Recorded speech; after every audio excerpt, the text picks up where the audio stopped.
Bir narsani yaxshi tushunib ol. Garchi sen unga nomahram bo'lsang ham, ana o'sha qiz sen bilan gaplashishga rozi bo'lib seni sevdimi? Demak, ertaga nikohdan keyin sening asl yuzingni ko'rgach, boshqasini ham sevib ketaveradi. Romantik gaplar yo'qolib, "Qana ovqat, nega bunday sovuqsan?" degan gaplar boshlanadi. Shunda boshqasi paydo bo'lib, "Qandaysan, go'zalim?" desa, qalbi unga og'ib ketishi hech gap emas. Chunki u senga qanday oson kelgan bo'lsa, boshqasiga ham shunday ketib qoladi.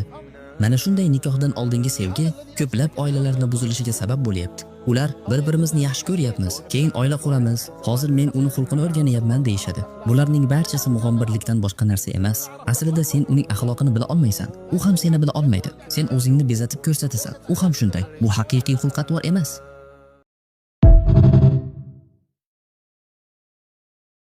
Puli bilan, mansabi bilan yoki kim bilandir o'zini katta olayotganlar. Katta olmang aka, katta olmang. Alloh hadis qudsiyda va'da bergan.